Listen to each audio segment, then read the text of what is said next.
Here's the real truth on the Yakuza. Find out about the giant misconception about the missing pinky finger.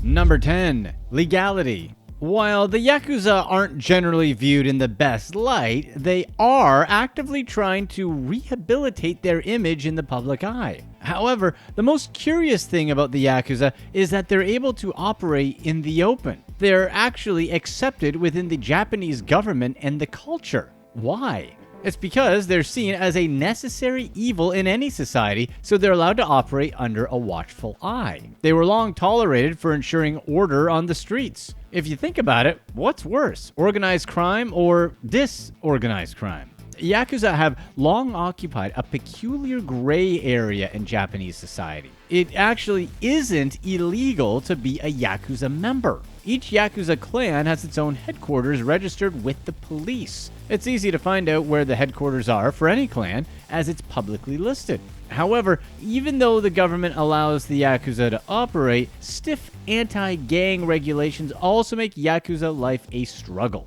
Regular businesses are banned from dealing with organized crime, so Yakuza members do have trouble opening a bank account or just to receive mail at their office.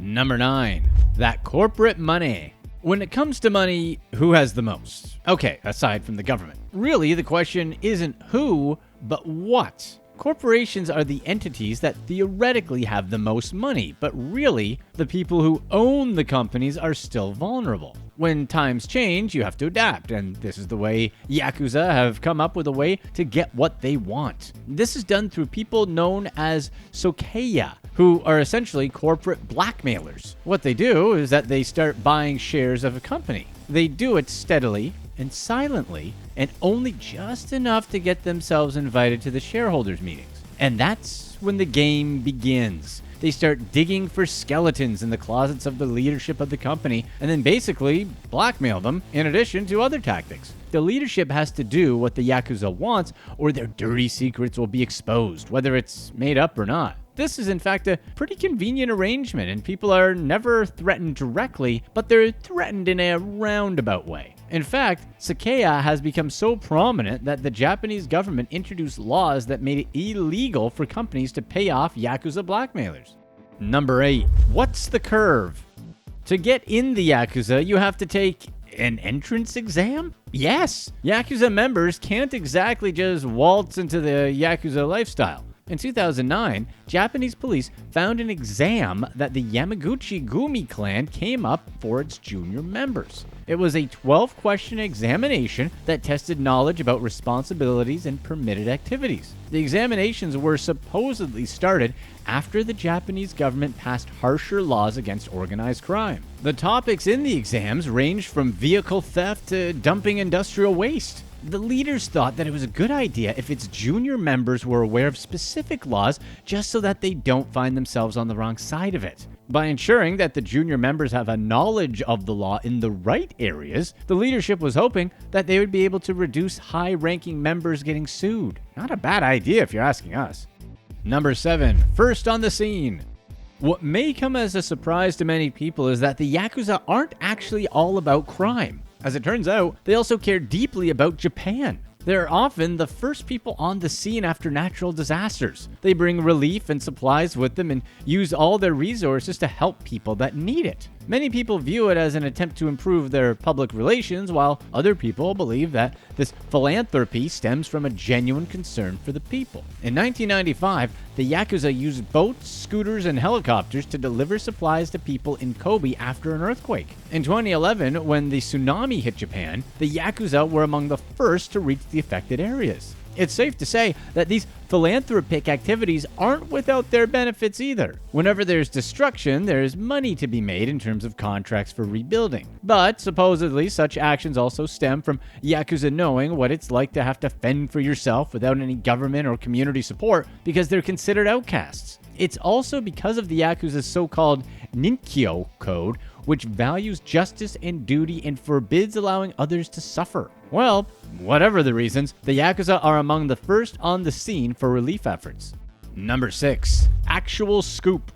While it wouldn't be wrong to think that many crime syndicates operate solely on the basis of fear, many of them know marketing as well. That's the reason why the Yamaguchi-gumi clan of the Yakuza have decided to publish their very own magazine called Yamaguchi-gumi Shinpo. One of the reasons the clan had decided to come out with a magazine was to boost low morale. They also did it because of the anti-gang laws put into place and just bad publicity in general. The timing of the magazine was also because it followed in the aftermath of a long turf war that had many civilians caught in the middle. Yakuza leadership knew that the magazine would eventually leak to the public, so they also used the publication as a way to show people what being a Yakuza was really about. They did this by instructing younger Yakuza members to practice traditional Yakuza values that include loyalty and discipline. In the past few years, companies were penalized for coming out with anything associated with crime groups. This reduced the once thriving market of magazines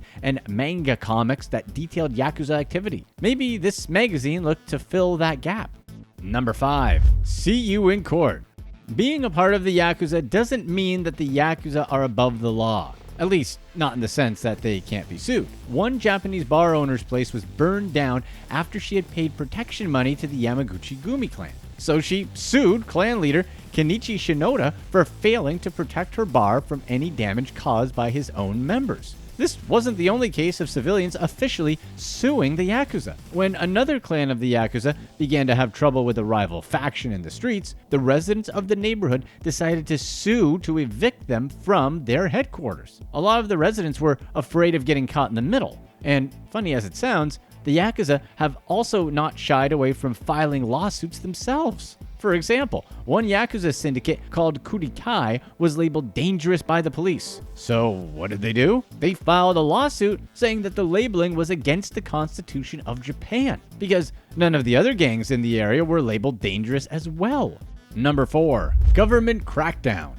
The growing presence of Yakuza all over the world has even the US government concerned. A big reason why the US had invoked sanctions against Yamaguchi-gumi, the largest syndicate in the Yakuza network. In 2012, the US government stepped up its sanctions against Yakuza boss Kenichi Shinoda and his second-in-command Kiyoshi Takayama. The Obama administration froze their assets in the US and banned them from conducting any sort of business in the US. Obviously, this step will lead to a reduction in their influence. Even the Japanese government has introduced fines for people who are associated with the Yakuza. Apparently, these steps are proving to be effective as membership in the Yakuza is at a 50-year low. Even though the Japanese government will allow the Yakuza to operate, it makes sense that they don't want them to grow too much in power. Number 3. Irizumi. Tattoos aren't meant for everyone, but it seems that more and more people are getting tattoos. But Yakuza tattoos aren't much like the normal tattoos put on most people. Yakuza tattoos are done by manually inserting ink under the skin. This process is known as irizumi, and it's done as a display of the person's bravery as well because the process is supposedly pretty painful. Irizumi is done by hand using wooden handles and metal needles attached by a silk thread. And when you think about the full body tattoos that many Yakuza members have, you can pretty much guess the kind of pain threshold they have. And that's one reason why Yakuza members get tattoos. The Yakuza are trying to help people, and that's what being a Yakuza was traditionally about. The tattoos are to show that they have the strength to help the weak. However, that trait doesn't need to be made public, as the tattoos are always made to be able to be hidden under normal clothes. Number 2. Yabitsumi. Many people think that having a cut pinky is a requirement to join the Yakuza. However, that's simply just not true. You do not have to have a cut pinky finger in order to join the Yakuza. But cutting off fingers is a thing. In order to keep a pinky finger intact, basically, a Yakuza member just needs to not make mistakes. The Yakuza are very much about honor and atonement. When Yakuza members end up doing something that's considered dishonorable, that's when they have to perform Yabitsumi. Yabitsumi is the act of cutting off a pinky to atone for offenses. Since mistakes do happen, whether intentionally or not, there are a lot of Yakuza members walking around with pieces of their pinkies missing. Because of the act of Yabitsumi, former Yakuza members have become a good market for prosthetic fingers. Obviously, having chopped off fingers make former Yakuza members easily identifiable and makes finding a real job tough. Number 1. Initiation rituals. The Yakuza have a lot of traditions that the members have to follow. One of the most important rituals they have is their initiation ritual. New recruits take a subservient role to one of the senior and more experienced members to learn the ways of the Yakuza. This role is called Koban, or foster child. The elder member is known as Oyabun, or foster parent. The organizational structure of the Yakuza is pretty complex, and there are a lot of steps a member needs to go through before becoming one of the leaders. The initiation ritual revolves around sake. The Koban sits opposite his Oyabun while the drink is prepared by other members. The Koban is then given a small cup while the Obiyan is given a larger cup. This reflects their respective status. They then drink from their own cups before the cups are exchanged and they take another drink. This completes the ritual and symbolizes a kind of a father-son role between the two. Sake plays an important role in the ceremony because it's seen as a bond between a man and the gods, and this same bond is used to cement relationships between two people. This is why the Yakuza ceremony is also performed in a Shinto shrine, as the ceremony is considered sacred. Here's what's next.